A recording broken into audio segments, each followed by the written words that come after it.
This was a movie that was quite popular back in the 1970s.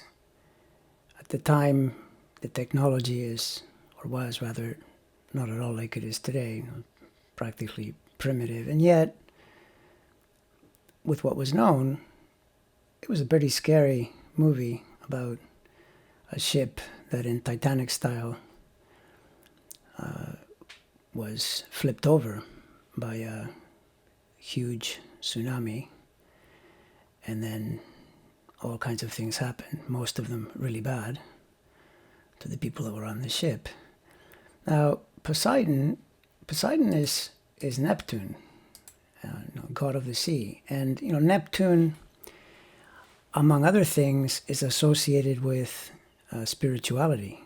And so there's a sense that one could connect with deep levels of internal peace, for example, through one's connection to Neptune. But that's only one side of it. Neptune can be an incredibly problematic energy, as would befit, the god, the mythic god Poseidon. So you don't want to mess with this guy.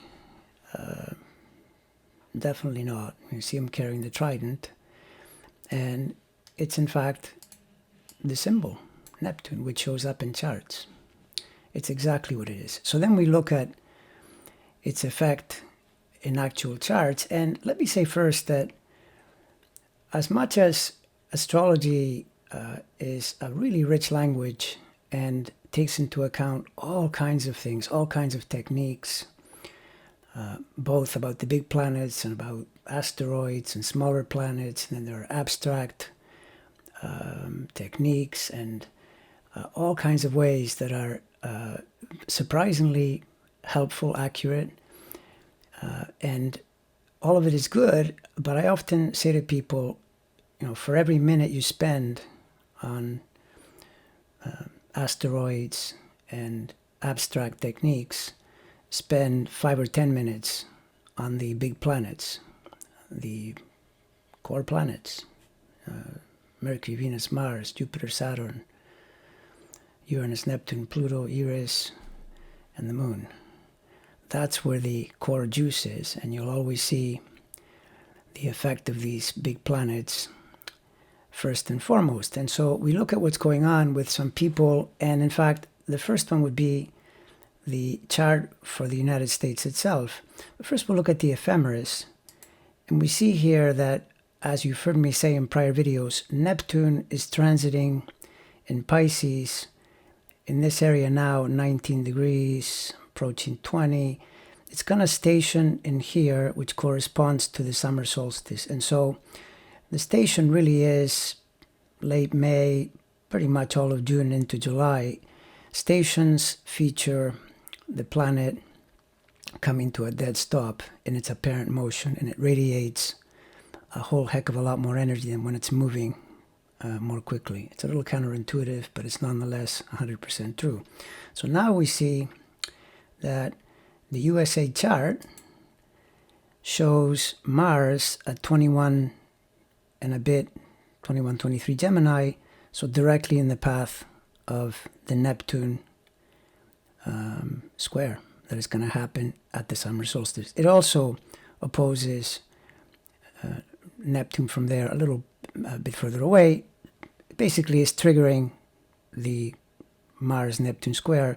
In other words, very significant. Now, the way things are going, it's probable that the pandemic will at least go to the background somewhat by the summer solstice. It's not guaranteed, and God help us if we go into June still having to deal with this, the closed economy. It would be, economy aside, really, for the entire country, would be a total disaster. So odds are, based on the way pandemics behave, that the summer solstice and into July, August is going to be the aftermath and the examination of what just transpired, as well as what to do going forward. But the fact that the Neptune is squaring this tightly would suggest that there's still a tremendous amount of uncertainty in the air. It's also symbolic and interesting to notice that the U.S. Mars is in Gemini, which is the sign of the lungs. If you're looking for a respiratory correlation in astrology, Gemini. So now we go to the next one, and there's Donald Trump. And of course, we've got him with Neptune in Pisces, and really I should be showing it through red lines toward his moon especially, but also a little bit further away, but still toward his sun as well. So it's basically triggering the sun-moon opposition. This is not good at all. Just tremendously challenging and highly, highly problematic at minimum in terms of his popularity, his standing, his politics, but potentially much, much worse because this is also the death house, death and infection, among other things. It's very, very tricky. Then we have his son, and there you have Don Jr., and wouldn't you know it, he has the moon at 21 Virgo and Mercury at 21 Sagittarius, so Neptune is completing the T-square, directly hitting these planets right at the summer solstice. Now, again, in his case, perhaps he's relatively famous now, so given that they're in the health, Mercury's in the health house, and Moon is in the Virgo health sign, perhaps it just turns out to be that he's having to deal with the negative politics of it as well. But, the straight up interpretation, it's his health, his own health is at risk because Mercury itself is in that house, and therefore it makes it extremely dangerous. The moon in Virgo rules his ascendant. This is a signature that is very problematic for getting sick. Now we go to Mike Pence. What does he have? He's got Mercury at 21 3/4 Gemini, directly again in the path of the square, right at the summer solstice. We don't know his ascendant, so we don't know exactly where this falls, but he has to be careful as well, and it probably will not be good for his politics either. Very good chance. And with Neptune, one of the key assignments, one of the key correlations is popularity. Do people like you? Do they follow you? Does your celebrity, is it rising or is it falling? And Neptune in squares and oppositions tends to pull you down in that way. So now we move forward and we see the chart of Boris Johnson, which we saw before. He's currently recovering and possibly he'll be out at some point.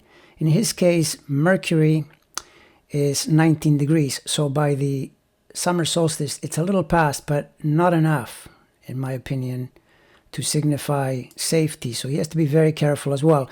And chances are that at minimum, if he's able to get out and resume his command of the UK, it probably won't be easy because these kinds of events seldom are, and even people that are good leaders struggle because they happen so infrequently, and so they react too late, and then they're blamed. And Boris was not particularly good at this. He actually, without taking as long as Trump, because Trump is the king, the king of inanity, so he took the longest. But Boris was pretty slow as well, so he's liable to hear about it when we get into the summer. Now, interestingly, a couple more people. We have Romney. And in Romney's case, Neptune is right on his sun as this is happening. And when we look at Neptune at birth, it's actually pretty good. Neptune is at 10 degrees Libra, making a trine to an elevated Venus. Chances are that he will probably fare quite well around that time. I'm not sure how exactly, and this isn't to in any way endorse Romney. He's done some good things and he's done some not so good things. But it's curious to notice that he doesn't have anywhere near the same pressure as the previous charts. And then perhaps most important of all, we have ex-Vice President Biden. And in his case, you see Neptune making a direct trine to his Mercury. And Mercury, remember, is the ruler of his midheaven. So this is a really good aspect. And therefore, around that time, his status is really, really good. And I would say, given that by then, chances are the political race will be, in full gear, that is probably welcome news for Joe Biden as well as for all Democrats.